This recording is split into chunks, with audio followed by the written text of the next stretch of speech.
પ્રિય વૈષ્ણવો, જય શ્રી કૃષ્ણ. શ્રી મહાપ્રભુજી એમના 52 વર્ષના જીવનકાળ દરમિયાન લગભગ અડધો સમય પર્યટન અને પ્રચારમાં વ્યસ્ત હતા. છતાં પણ તેમણે નાના મોટા અનેક ગ્રંથો લખ્યા છે, જે તેમના ગંભીર અભ્યાસ અને પ્રકાંડ પાંડિત્યનો પરિચય કરાવે છે. એમના ગ્રંથ લેખન કાર્યમાં કાશ્મીરી પંડિત માધવ ભટ્ટનો તેમને ઘણો સહયોગ મળ્યો હતો. માધવ ભટ્ટ એમના સેવક હતા. ફુરસદના સમયમાં શ્રી વલ્લભાચાર્યજી બોલીને માધવ ભટ્ટ પાસે ગ્રંથ લખાવતા હતા. માધવ ભટ્ટનો અનાયાસ ગોલકવાસ થતા ગ્રંથ લેખન કાર્ય ધીમું પડી ગયું. શ્રી મહાપ્રભુજી રચિત ગ્રંથોની ચોક્કસ સંખ્યા કહેવી અઘરી છે, પરંતુ તેમણે 84 ગ્રંથો લખ્યાનું કહેવાય છે અને એમના કેટલાક ગ્રંથો વિશે કોઈ માહિતી મળતી નથી, કારણ કે એમના પછી તે ગ્રંથો આઘા પાછા થઈ ગયા હોવાનો સંભવ છે. હાલ એમના નાના મોટા 35 જેટલા ગ્રંથો પ્રાપ્ત થાય છે. બ્રહ્મસૂત્ર પર અણુભાષ્ય, ભાગવતજીની સુબોધિની ટીકા, તત્વાર્થ નિબંધ, એવા તો ઘણા, જેમાંના આપણે યમનાષ્ટકથી સેવાફલ સુધીના 16 ગ્રંથો ષોડશ ગ્રંથ તરીકે ઓળખીએ છીએ. શ્રી મહાપ્રભુજી સૌ પ્રથમ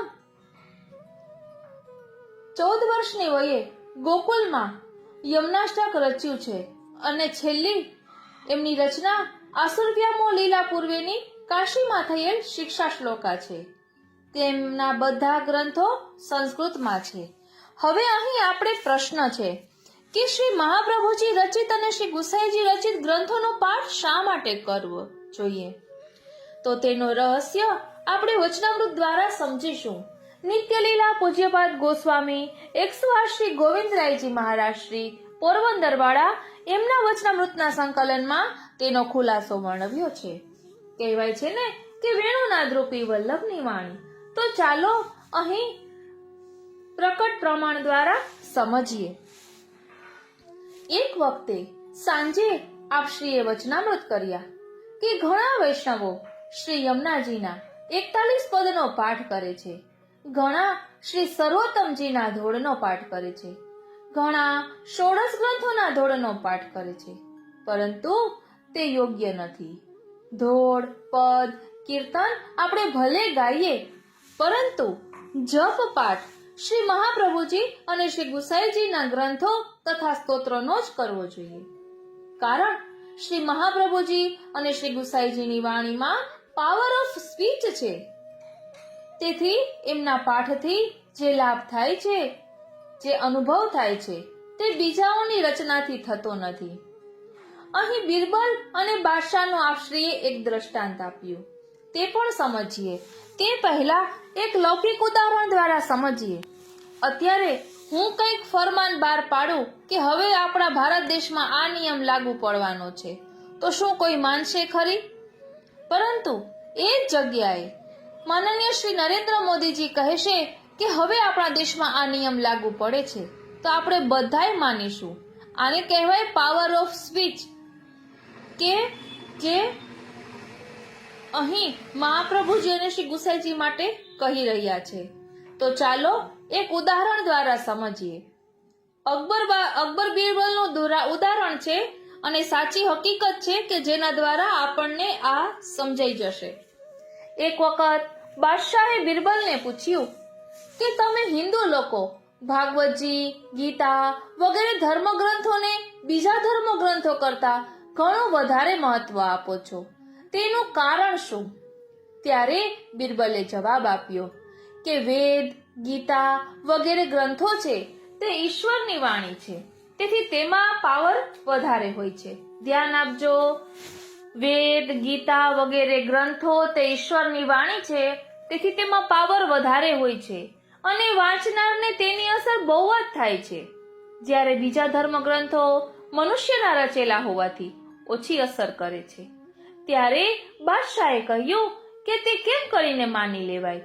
મને તો કોઈક યોગ્ય પ્રમાણથી સમજાવે તો હું માનું.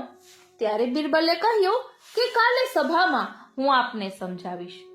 પછી બિરબલ એક માણસને મળ્યો અને તેને કહ્યું કે આવતીકાલે તારે મારી સાથે સભામાં આવવાનું છે અને એ વખતે હું કહું ને તે પ્રમાણે તારે કરવાનું છે.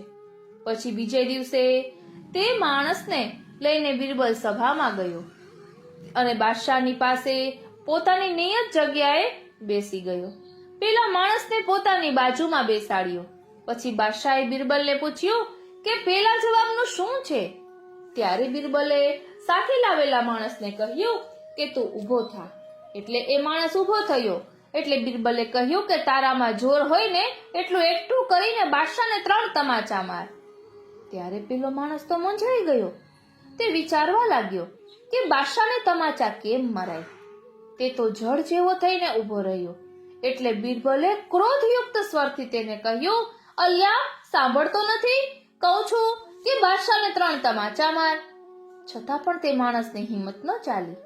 વળી ત્રીજી વખત બિરબલે કહ્યું તો પણ તેણે બાદશાહને તમાચા માર્યા નહીં. બિરબલની આ પ્રકારની ચેષ્ટાથી સભા તો દિગ્મૂઢ બની ગઈ અને બાદશાહને પણ ભરી સભામાં પોતાનું અપમાન થતું હોય ને એવું લાગ્યું અને ક્રોધથી બોલ્યા કે બેવકૂફ, તું મને મારવાનું કહે છે?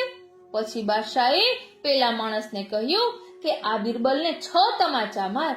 જ્યાં બાદશાહના મોઢામાંથી હજુ પૂરા શબ્દો પણ નહોતા નીકળ્યા ને ત્યાં તો પેલા માણસે બિરબલને મારવા હાથ ઉગામ્યો. પણ બિરબલે હાથ પકડી મનાઈ કરી. સભા તો આ તમાશો જોતી રહી. કોઈને કંઈ સમજાયું નહીં. પણ બાદશાહ તો ચતુર હતા ને. તેણે શાંત થઈ બિરબલને પૂછ્યું કે તે આ માણસને મને મારવાનું શા માટે કહ્યું? ત્યારે બિરબલે જવાબ આપ્યો કે જહાંપનાહ, આ આપના ગઈકાલના પ્રશ્નનો જવાબ આપવા માટે મારે આ કરવું પડ્યું છે. ત્યારે બાદશાહ બોલ્યા કે હું આમાં કાંઈ સમજ્યો નહીં. આમાં મારા પ્રશ્નનો ઉત્તર કેવી રીતે આવ્યો? ત્યારે બિરબલે ખુલાસો કર્યો કે મેં આ માણસને આપને મારવાનું કહ્યું અને એ પણ 3 વખત કહ્યું, છતાં પણ તેણે આપને ન માર્યું. અને આપે ફક્ત એક જ વખત કહ્યું ને ત્યાં તો તેણે મને મારવા હાથ ઉગામ્યો.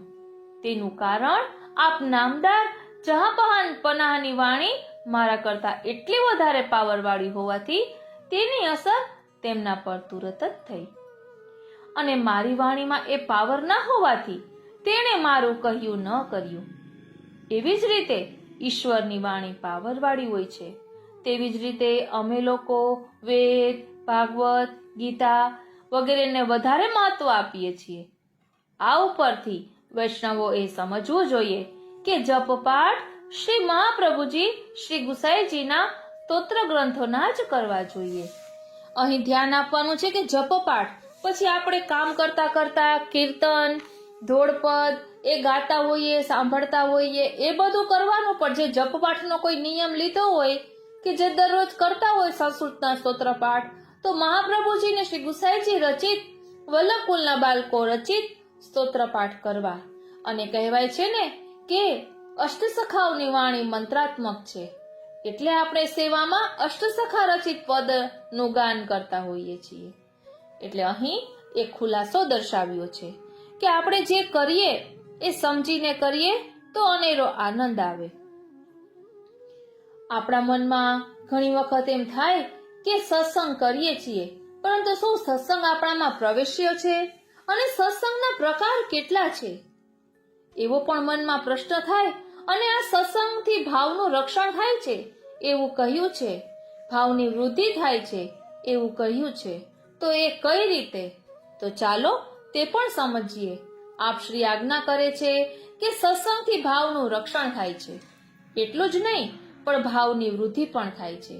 સત્સંગના ઘણા પ્રકાર છે, જેવા કે ભગવત સંઘ, આચાર્ય સંઘ, ભક્ત સંઘ, સમાન કોટી સંઘ અને ગ્રંથ સંઘ. આ રીતે સત્સંગના 5 પ્રકાર છે. તે આપણે વિગતે સમજીએ. પેલું છે ભગવત સંઘ, એટલે કે ભગવાનનો સંઘ. ભગવાનના સાનિધ્યમાં રહેવું, ભગવાન સાથે વાર્તાલાપ કરવો, ભગવાનની લીલામાં ભાગ લેવો વગેરે ભગવત સંગ કર્યો ગણાય. આ પ્રકારનો સત્સંગ એટલે કે સત્ય એવા ભગવાનનો સંગ સર્વશ્રેષ્ઠ કહેવાય. પરંતુ તે તો પ્રગટ બિરાજતા હોય ત્યારે સંભવે, અથવા તો 84,252 વૈષ્ણવોની માફક ભગવાન સાનુભવ જતાવતા હોય ત્યારે સંભવે. બીજો છે આચાર્ય સંગ. આચાર્ય સંગ એટલે ઉપર કહ્યા તેવા ભગવાનના સંગીનો સંગ કરવો તે છે. એટલે શ્રી આચાર્યજી, શ્રી મહાપ્રભુજી, શ્રી ગુસાઈજી વગેરેને શ્રી ઠાકોરજીનો સાક્ષાત સંબંધ છે. તેથી એવો શ્રીના વચનામૃત સાંભળવા, એવો શ્રીના સાનિધ્યમાં રહેવું, એવો શ્રીની ટેલ કરવી વગેરે આચાર્ય સંગ કહેવાય. ત્રીજું છે ભક્ત સંગ. એટલે ઉત્તમ કોટીના ભગવદીઓનો સંગ, જેમને એકવાર પણ આ દેહથી ભગવાનના સાક્ષાત દર્શન થયા હોય તે ભગવદીઓ કહેવાય છે. આવા ભગવદીઓમાં ભક્તિ અને ભાવદાન કરવાનું સામર્થ્ય હોય છે. જેમ કે ગદાધરદાસજીએ માધવદાસને ભક્તિ આપી. સનત કુમારોના સંગથી વાલ્મીકીને રામ ભક્તિ પ્રાપ્ત થઈ. ચોથું છે સમાન કોટી સંગ. એટલે ચોથા પ્રકારનો સત્સંગ તે સમાન ભાવવાળાનો સંગ. તેના સંગથી ભાવ હોય ને તે જળવાઈ રહે છે, પણ ભાવ વધે પણ નહીં અને ઘટે પણ નહીં. પાંચમું છે ગ્રંથ સંગ. પાંચમી કોટીનો સંગ છે ગ્રંથ સંગ. ભાગવતજી, ભગવદ્ ગીતા, શ્રી મહાપ્રભુજી, શ્રી ગુસાઈજી અને 7 બાળકોના ગ્રંથો, શ્રી સુબોધિનીજી, 16 ગ્રંથો, શિક્ષાપત્રો, 84,252 વૈષ્ણવોની વાર્તાઓ વગેરેનો સંગ. આ ગ્રંથ સંગથી દુસંગ તો ન જ થાય. અધિકાર ભેદથી કદાચ સમજ ન પડે અથવા ઓછી સમજ પડે તો પણ દુસંગથી તો વર્તમાન તેમજ આગામી એમ બંને જન્મ બગડે છે. એટલે દુસંગથી બચવા ગ્રંથનો આધાર લઈને સત્સંગ કરવો જ જોઈએ, જે આપણે કરી રહ્યા છીએ. અહીં આચાર્ય સંઘમાં કહ્યું કે વચનામૃત શ્રવણ કરવા, એ પણ આચાર્ય સંઘ કહેવાય. તો એ પણ આપણે કરીએ જ છીએ. ભક્તોનો સંગ એટલે 84,252 વૈષ્ણવોની વાર્તાઓ આપણે વાંચીએ અને એ આચરણમાં લઈએ તો એ પણ ભક્તોનો સંગ થયો. આમ આપણાથી કંઈ ન બને તો ગ્રંથો એ સાક્ષાત સ્વરૂપ છે. શ્રી વલ્લભ એમના ગ્રંથોમાં સાક્ષાત સ્વરૂપે બિરાજે છે. તો એનો આશ્રય લઈ અને અલૌકિક જીવનમાં આગળ વધવું જોઈએ. બોલો શ્રી વલ્લભાધીશ કી જય. આપણા બધાની આ ફરિયાદ હોય છે કે સેવા કરતી સમયે મન પ્રભુમાં ચોટતું નથી. તો સેવા કરતી સમયે કઈ ભાવના કરવી? અને આપણે સ્તોત્ર પાઠ કે સેવા કરતા હોઈએ તો મન ન લાગતું હોય તો તેના ઉપાયો પણ અહીં દર્શાવ્યા છે. વાલા વૈષ્ણવો, જો આપની સેવા સ્મરણમાં આસક્તિ હોય તો આ સત્સંગ જરૂરથી શ્રવણ કરજો. આપને ખૂબ જ ઉપયોગી નીવડશે કે સેવામાં કઈ ભાવના કરવી અને સ્તોત્રપાઠ કરતા કરતા કઈ રીતે મનન ચિંતન કરવું. તો ચાલો તેનું ભાવ દર્શન કરીએ. હું મન આતુરી આપ સર્વે વૈષ્ણવોનું આજના આ અલૌકિક સત્સંગમાં હાર્દિક સ્વાગત કરું છું. વાલા વૈષ્ણવો, મન જ્યારે લૌકિકમાં ડૂબેલું હોય ને ત્યારે ધીમે ધીમે તમારા ચિત્તને પ્રભુની અંદર પરોવવાનો સભાનતાપૂર્વક ધીરજથી પ્રયત્ન કરજો. આવો પ્રયત્ન કેવી રીતે થાય? અષ્ટાક્ષરની માળા કરવા આપણે બેઠા, શ્રી સર્વોત્તમજીનો પાઠ કરવા બેઠા, શ્રી યમનાષ્ટકનો પાઠ કરવો છે, મન એમાં જોડવું છે. તો શું કરીશું? તેના 2 રસ્તા છે. મન બિલકુલ નથી લાગ્યું ત્યાં સુધી સામે શ્રી મહાપ્રભુજી અને શ્રી યમુનાજીના ચિત્રજી પધરાવીને બેસીએ. ખુલ્લી આંખે રાખીને સ્વરૂપ પણ આપણી દ્રષ્ટિ સ્થિર કરીએ. યમનાષ્ટક બોલતી વખતે શ્રી યમુનાજીના જે સ્વરૂપના દર્શન થઈ રહ્યા છે એનું ચિંતન કરીએ કે આપણે કેવા વસ્ત્રો ધારણ કર્યા છે, કેવા શ્રૃંગાર ધારણ કર્યા છે, કેવી રીતે કમળની માળા શ્રી હસ્તમાં ધારણ કરી પોતાના નિકુંજ નાયકને ધરાવવા પધારી રહ્યા છે. આ ચિંતન કરતા ક્યારેક આપણે ગોકુળ કે મથુરા ગયા હોઈએ, ત્યાં શ્રી યમુના પાન કર્યા હોય, શ્રી યમુનાજીના દર્શન કર્યા હોય, શ્રી યમુનાજીને દૂધ ભોગ ધર્યા હોય, એનું ચિંતન કરીને મનથી સેવા ધ્યાન કરીએ કે હું ગોકુળમાં શ્રી યમુનાજીના ઠકરાણી ઘાટ ઉપર બેઠી છું કે બેઠો છું શ્રી યમુનાજીને દૂધ સ્નાન કરાવી રહ્યો છું. શ્રી યમુનાજીને વસ્ત્ર આભૂષણ ધરું છું. શ્રી યમુનાજીને પુષ્પમાળા ધરું છું. શ્રી યમુનાજીને દૂધ ઘરના ભોગ ધરું છું. આ રીતે શ્રી યમુનાજીના સ્વરૂપનું ચિંતન કરતા કરતા પ્રયત્નપૂર્વક મનને શ્રી યમુનાજીમાં આપણે વાળી શકીએ. આવી રીતે શ્રી સર્વોત્તમજીના પાઠ કરો છો ત્યારે શ્રી મહાપ્રભુજીના સ્વરૂપનું ચિંતન કરો. જે બેઠકજીએ જઈ આવ્યા છો એ બેઠકજીનું સ્મરણ કરી મનથી ત્યાં પહોંચી જાઓ. સેવા ધ્યાનમાં શ્રી મહાપ્રભુજીની સર્વ સેવા કરો. કેસર સ્નાન કરાવો, અત્તર સમર્પો, તિલક કરો, ધોતી ઉપરણા ધરો, માળા ધરો, ભોગ ધરો, ચારીજી ભરો. આમ ધીમે ધીમે આપણા મનને આપણે પ્રભુમાં એકાગ્ર કરવાની સતત પ્રેક્ટિસ કરતા રહેવી જોશે. જો મનને આવી ટેવ પાડીશું ને તો ધીમે ધીમે લૌકિકમાં જે મન ફસાયેલું છે એ અવ્યાવૃત થઈ જશે, એટલે કે લૌકિકમાંથી નીકળી જશે. આપણે ઘરમાં શ્રી ઠાકોરજીની સેવા કરીએ છીએ, પણ આજે આપણી સેવા ક્રિયાવત બની ગઈ છે. એનું કારણ એ છે કે સેવા પાછળની ભાવના અને લીલા ભાવના આપણે જાણતા નથી. આપણે ઝારીજી ભરીએ છીએ, શ્રી યમુનાષ્ટકનો પાઠ કરીએ છીએ ત્યારે એટલું જ ભાન છે કે આ મથનીમાંથી જળની લોટીજી ભરીને ઝારીજીમાં ઠલવું છું. પણ ઝારીજીનું શું સ્વરૂપ છે? એના ઉપર લાલ વસ્ત્ર છે, એનું શું સ્વરૂપ છે? તેની નીચે નાની તાસક છે, એટલે કે જેને ત્રષ્ટિ કહીએ છીએ, એનું શું સ્વરૂપ છે? ઝારીજી કેમ ભરીએ છીએ એની ભાવના આપણે કોઈ દિવસ વિચારતા નથી. ઝારીજી ભરતા જો એ ભાવનાનો વિચાર કરીએ તો મન ભાવનામાં પરોવાશે, તો લૌકિક વિચાર નહીં આવે. માટે સેવાની ભાવના જાણીને મંગળાથી લઈને શયન સુધીની સેવાનો નિત્યનો લીલા પ્રકાર જાણીને આપણી સેવામાં બની શકે તેટલું ધીમે ધીમે મનને સભાનતા પૂર્વક એકાગ્ર કરવાનો પ્રયત્ન કરવાનો છે. શ્રી હરિરાય ચરણ આજ્ઞા કરે છે કે આવી રીતે મન અવ્યાવૃત બનશે, લૌકિક વિચારોથી દૂર જશે, સેવા સ્મરણ વખતે પ્રભુના વિચારોમાં જોડાશે, તો પછી એની એકાગ્રતાની ચિંતા કરવાનું કારણ નહીં રહે. મનની એકાગ્રતા સિદ્ધ કરવા માટે શ્રી હરિરાય ચરણ આજ્ઞા કરે છે કે બુદ્ધિની દ્રઢતા ખૂબ જરૂરી છે. આપણે આપણી જાતનો જો ઊંડાણથી વિચાર કરીશું તો સમજાશે કે આપણી બુદ્ધિ દ્રઢ નથી, મક્કમ નથી. અનેક સંકલ્પ વિકલ્પો વચ્ચે બુદ્ધિ ઝોલા ખાય છે, જેને આપણી ભાષામાં વેવરિંગ માઇન્ડ કહે છે. માનો કે સેવા કરવા બેઠા છીએ, કોઈક સંબંધી આપણને મળવા આવીને બહાર બેઠા છે, આપણને સમાચાર મળ્યા કે ફલાણા ભાઈ આપણને મળવા આવ્યા છે. બુદ્ધિ જો સેવામાં દ્રઢ હશે તો આપણે કહેવડાવીશું કે હમણાં મને વાત કરવાની અનુકૂળતા નથી, પછી આવજો. ભાવનગરના એક વૈષ્ણવનો પ્રસંગ છે. ભાવનગર જ્યારે રજવાડું હતું ત્યારની આ વાત છે. એક વૈષ્ણવ શ્રી ઠાકોરજીની બહુ પ્રેમથી સેવા કરતા, વેપાર પણ એમનો સારો ચાલે. કોઈ ઈર્ષાળુ માણસે એમના વિરુદ્ધ રાજ્યમાં ફરિયાદ કરી અને રાજાના કાન ભંભેર્યા. એક દિવસ સવારે 10 વાગે રાજાના સૈનિકો એમને બોલાવવા આવ્યા. ચાલો, રાજા સાહેબ બોલાવે છે. એ વૈષ્ણવ શ્રી ઠાકોરજીને શ્રૃંગાર કરવા બેઠેલા. એમણે તે સૈનિકોને કહેવડાવી દીધું, તમારા રાજા સાહેબને કહેજો કે બપોરે 12 વાગ્યા પહેલા નહીં આવી શકાય, હું મારી જાતે 12 વાગ્યા પછી હાજર થઈશ. આટલું કહીને એ પાછા સેવામાં એકાગ્ર થઈ ગયા. એટલે મનમાં કોઈ સંકલ્પ વિકલ્પ થતો નથી કે રાજાએ કેમ બોલાવ્યો હશે, મોડો થઈ જઈશ તો મને એ ઠપકો આપશે. એમને એમના પ્રભુ ઉપર દ્રઢ વિશ્વાસ છે. આશ્રય દ્રઢ શ્રી વલ્લભાધીશ કો, પ્રભુ જે કરશે તે સારું કરશે. 12 વાગ્યે રાજાને મળવા ગયા. રાજાએ એમની સાથે વાત કરી પણ ક્યાંય ગુસ્સો કર્યો નહીં. શ્રી મહાપ્રભુજી આજ્ઞા કરે છે, જો આપણે મનમાં લૌકિક ઈચ્છાઓ રાખીને પ્રભુની સેવા કરીશું તો લૌકિકમાં આપણી જે આસક્તિ છે તે છોડાવવા પ્રભુ લૌકિકનો નાશ કરાવી દેશે. પ્રભુ લૌકિક નથી, અલૌકિક છે.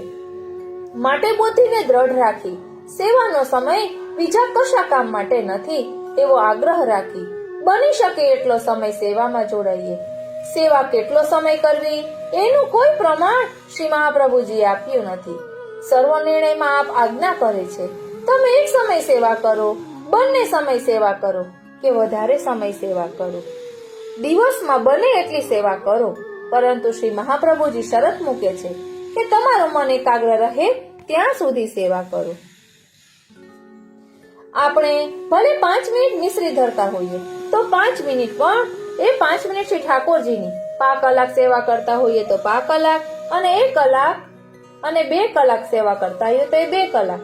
પણ એટલો સમય શ્રી ઠાકોરજીનો આપણે એવો નિર્ણય કરી લઈએ કે મારે 24 કલાકના જીવનમાં 5 મિનિટ, 5 કલાક કે 2 કલાક મારા પ્રભુને જ આપવા. એ સમય દરમિયાન હું બીજા કોઈને મારો સમય નહીં આપું.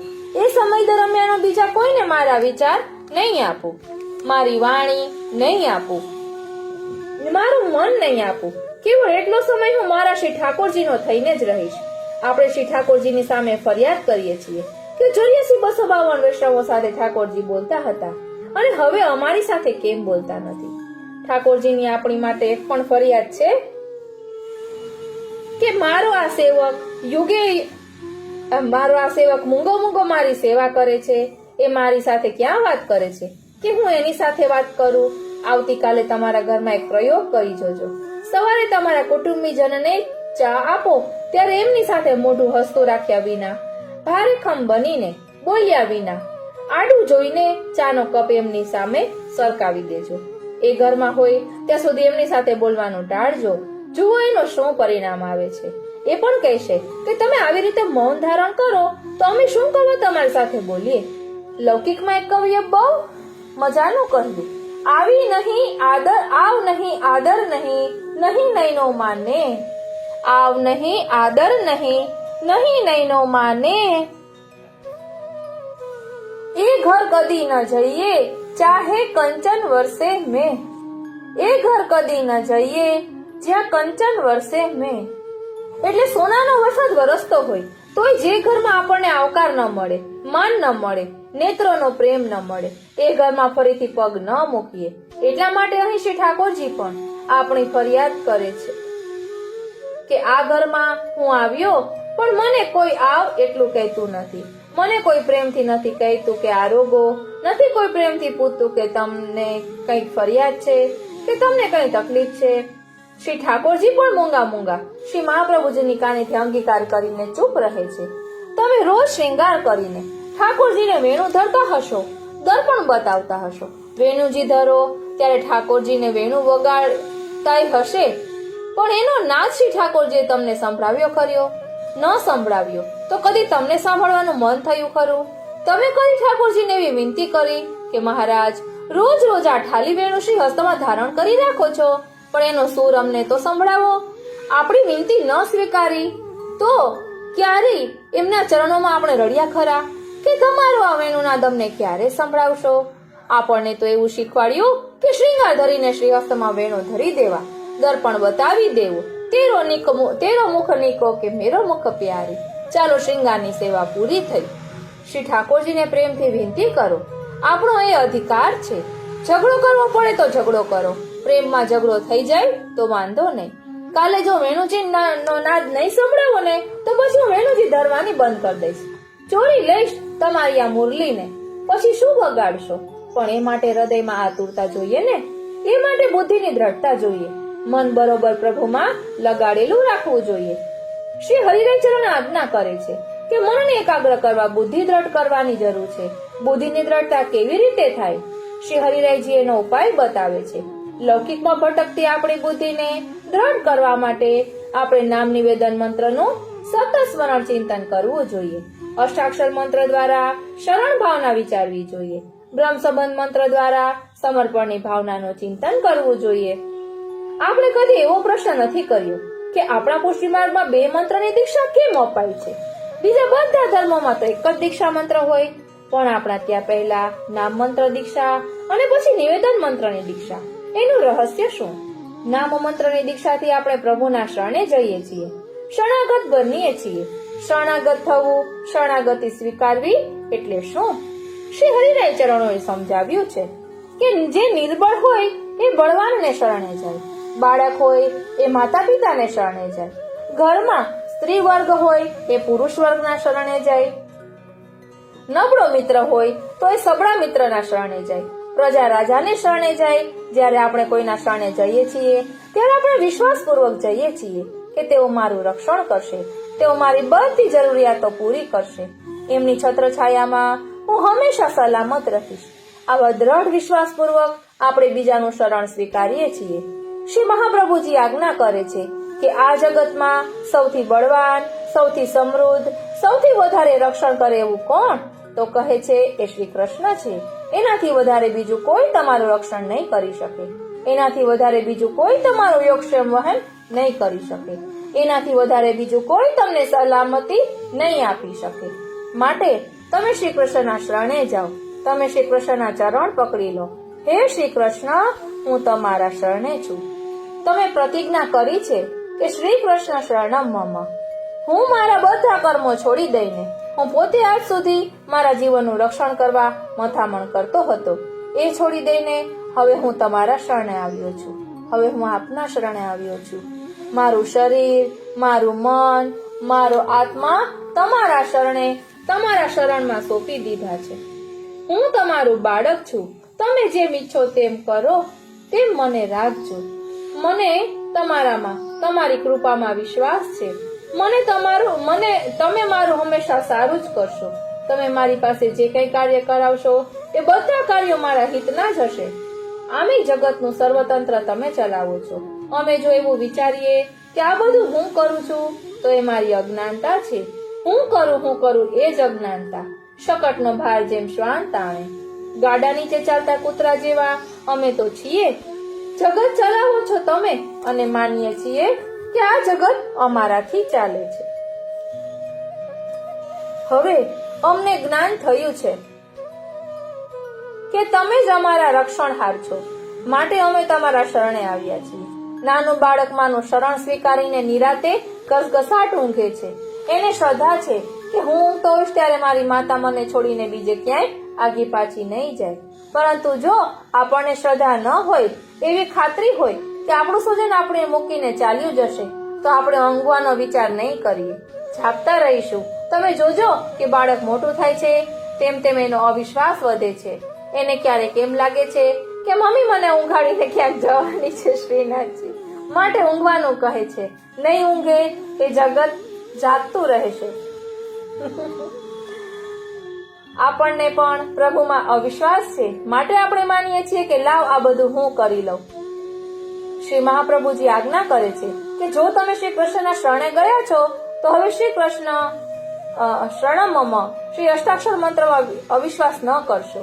અરે પેલું ચાતક પક્ષી જેને કોઈ બુદ્ધિ નથી એ પણ વિશ્વાસ કરે છે કે સ્વાતિ નક્ષત્રમાં મારા માટે પ્રભુ જરૂર જળના બિંદુ વરસાવશે અને મારી તરસ છીપાવશે. હનુમાનજીએ બ્રહ્માસ્ત્રમાં વિશ્વાસ રાખ્યો. બ્રહ્માસ્ત્રથી બંધાયેલા રહ્યા. રાવણનો વિશ્વાસ ડગી ગયો. ત્યારે હનુમાનજીએ બ્રહ્માસ્ત્ર તોડીને ફેંકી દીધું. માટે શરણાગત જીવે પ્રભુમાં દ્રઢ વિશ્વાસ રાખીને પ્રભુના બનીને રહેવું. નામ મંત્ર દ્વારા આ ભાવનાનું, આ પ્રકારના વિચારનું આપણે સતત રટણ, ચિંતન અને મનન કરવાનું છે. જીવનમાં એને ઉતારવાનો પ્રયત્ન કરવાનો છે. શ્રી ગુસાઈજીના સેવક પેલા દિવાન વૈષ્ણવની વાર્તા આપણે જાણીએ છીએ કે જેમને દ્રઢ વિશ્વાસ હતો કે ભગવાન જો કરે સો ભલી કરે. આપણે પણ એ માનવું કે ભગવાન જો કરે સો ભલી કરે. જો બધું કરનાર પ્રભુ છે એવું એકવાર સ્વીકારી લઈએ તો પછી દુનિયામાં રહેવા છતાં આપણને ચિંતા નહીં થાય, મનમાં વ્યગ્રતા નહીં થાય, મન આનંદમાં રહેશે. જવાબદારી માથેથી ઉતરી જાય એટલે પછી શાંતિ. તમારા માથે અત્યારે જવાબદારી નથી. અનુકૂળતા થાય ત્યારે અહીં આવીને કથા મંડપમાં બેસવું અને ભગવદ વાર્તા સાંભળવી. પરિણામે મોડું વહેલું થાય તો એની ફિકર તમને થાય ખરી? ચાલો મોડા ગયા તો મોડા, પરંતુ અહીં સમય સાચવવાની જવાબદારી પ્રભુએ મને સોંપી હોય તો એ જવાબદારી બજાવવાની ફિકર રહે કે સમયસર પહોંચવાનું છે. સાંજે 4 વાગ્યે સુઈ જઈશ તો ચાલશે નહીં, એટલે જવાબદારી પ્રભુને સોંપી દો. પછી આપણને એના પરિણામની કોઈ ફિકર નહીં રહે. ગઈ નહીં સોચ, આય નહીં આનંદ. બગડે તો એનું દુઃખ ન કરવું, સુધરે તો એનું સુખ ન કરવું. આવી શરણાગતિ રાખવી. એની સાથે શરીર ચરણ બીજી આજ્ઞા કરે છે કે નિવેદન મંત્રનું ચિંતન કરવું. નિવેદન મંત્ર એટલે બ્રહ્મ સંબંધ મંત્ર. એનું ચિંતન કેવી રીતે કરવું? શ્રી ગોપેશ્વરજી એના ચિંતન માટે 6 પ્રશ્નો આપ્યા છે. આ 6 પ્રશ્નોનો વિચાર કરવો. હું જીવ કેવો છું? મારું પોતાનું શું સ્વરૂપ છે? જેના શરણે જઈને હું એમને નિવેદન કરું છું એ પ્રભુ કેવા છે? એમનું શું સ્વરૂપ છે? હું કેટલા દિવસથી પ્રભુને ભૂલી ગયો. મેં પ્રભુ પાસે શી પ્રતિજ્ઞા કરી? એ પ્રતિજ્ઞાનું હું પાલન કરું છું કે નહીં? મારો દાસ ધર્મ શો છે? બ્રહ્મ સંબંધ મંત્ર માટે શ્રી આચાર્ય ચરણે એવી આજ્ઞા કરે છે કે જેને શ્રી ઠાકોરજીની સેવા કરવી છે એને બ્રહ્મ સંબંધ મંત્ર લેવો જરૂરી છે, પણ જેમને સેવા નથી કરવી, જેમને કેવળ શરણાગત બનીને પ્રભુનું કથા શ્રવણ, કીર્તન અને સ્મરણ કરવું છે, એમને માટે બ્રહ્મ સંબંધની દીક્ષા આવશ્યક નથી. બ્રહ્મ સંબંધનો મંત્ર આપણે અપરસમાં હોઈએ ત્યારે બોલીએ છીએ. એનો ગુજરાતી ભાવાર્થ પણ આપણે બોલીએ છીએ કે ભગવાન કૃષ્ણથી વિખૂટા પડે હજારો વર્ષોનો સમય વ્યતીત થવાથી ભગવાનની પ્રાપ્તિને માટે હૃદયમાં જે તાપ ક્લેશનો આનંદ થવો જોઈએ, એવો હું જીવ ભગવાન કૃષ્ણ શ્રી ગોપીજન વલ્લભને દેહ, ઇન્દ્રિય, પ્રાણ, અંતઃકરણ, તેના ધર્મો, સ્ત્રી, ઘર, પુત્ર, કુટુંબ, ધન, આલોક અને પરલોક આત્મા સહિત સમર્પણ કરું છું. હું દાસ છું, હે કૃષ્ણ હું તમારો છું. આ મંત્ર બોલીએ છીએ, પણ એનું રહસ્ય, એનો ભાવ આપણે જાણતા નથી. આ મંત્ર એ લગ્નની સપ્તપદીની અલૌકિક પ્રતિજ્ઞા છે. જીવ તરીકે આપણા સ્વામીને આપણે વચન આપીએ છીએ ત્યારે પહેલા કહીએ છીએ કે મહારાજ, મને પરણવા તમે તત્પર થયા છો, પણ મારામાં કેવા દોષો છે એ તમે જાણો છો ખરા? ન જાણતા હો તો તમે જાણી લો કે હું તમારાથી હજારો વર્ષોથી વિખૂટો પડેલો જીવ છું. છૂટો પડ્યો ત્યારે તો મને મારા સ્વરૂપનું જ્ઞાન હતું કે હું પણ પ્રભુનો અંશ છું. મારામાં પણ પ્રભુનો સદંશ, ચિદંશ અને આનંદ અંશ રહેલો હતો, પણ ધીમે ધીમે હું મારા મૂળ સ્વરૂપને ભૂલી ગયો. આપણે નાના હોઈએ, વડોદરામાં મોટા થયા હોઈએ, બાળપણના મિત્રો સાથે રમ્યા હોઈએ, સંજોગો વશાત વડોદરા છોડીને અમદાવાદમાં સ્થિર થઈએ, 50 વર્ષ પછી પાછા આવીએ. શક્ય છે કે બાળપણના આપણા એ મિત્રોને આપણે ઓળખી ન શકીએ, આપણે એમને ભૂલી ગયા હોઈએ. એમ હજારો વર્ષો વીતવાને કારણે જીવ પ્રભુને ભૂલી ગયો. આજે આપણા ત્યાં બને છે, મા બાપ જે દીકરાને દુઃખ વેઠીને ઉછેરી મોટો કરી ભણાવે ગણાવે અને અમેરિકા મોકલે, એ દીકરો તેના મા બાપને ત્યાં જઈને ત્યાંના લૌકિક સુખોમાં અટવાઈને ભૂલી જતો હોય છે. એવી રીતે જીવ આ દુનિયાની મોજ મજામાં પોતાના સ્વામી એવા પ્રભુને ભૂલી ગયો છે. શરૂઆતમાં આપણું સ્વજન દૂર જાય ત્યારે આપણને વધારે યાદ આવે, એનો વિરહ થાય, એનો તાપક્લેશ વધારે થાય, ક્યારે મળશે એવી ઉત્કંઠા જાગે. પણ જેમ જેમ વર્ષો વીતે તેમ તેમ બધું ભૂલાઈ જાય. નવા સંબંધો તાજા થાય, જૂના સંબંધો ઘસાતા જાય, ભૂસાતા જાય. અહીં પણ એવું બન્યું. પ્રભુ સાથેનો આપણો સંબંધ ઘસાઈ ગયો, ભૂલાઈ ગયો અને દુનિયાદારીના સંબંધો તાજા થઈ ગયા. આવો હું જીવ છું. આજે મને શ્રી મહાપ્રભુજીની કૃપાથી મારા સ્વરૂપનું ભાન થયું છે. મહારાજ, હું જીવ તમારો જ અંશ છું. તમને મેળવીને હું ફરી તમારું સ્વરૂપ બની જવાનો છું. જીવમાં સદંશ અને ચિદંશ વિદ્યમાન છે. જીવમાંથી આનંદ અંશ સ્થિરોભૂત થયું છે. એ આનંદ અંશને પાછો મેળવવા આપણે પ્રભુના શરણે જઈએ છીએ, આપણે પ્રભુને સમર્પણ કરીએ છીએ. પ્રભુ કહે છે કે ભલે મેં તને જાણી લીધો, તું જેવો છે એવો પણ મારો છે, માટે મને પ્રિય છે. હું તને સ્વીકારવા તત્પર છું. તું મને પણ ઓળખી લે. તું કોને તારો અલૌકિક પતિ બનાવે છે? જીવ કહે છે, મહારાજ, શ્રી મહાપ્રભુજીએ મને આપનું સ્વરૂપ સમજાવ્યું છે. આપ બીજા કોઈ નહીં, ભગવાન કૃષ્ણ છો. બ્રહ્મ સંબંધ મંત્રમાં પ્રભુ માટે એક પદ વાપર્યું, ભગવાન કૃષ્ણ. ભગવાન એટલે શું?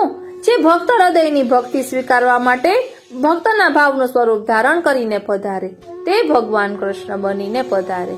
ત્યારે આપણને મધુર લાગે છે, પ્રિય લાગે છે.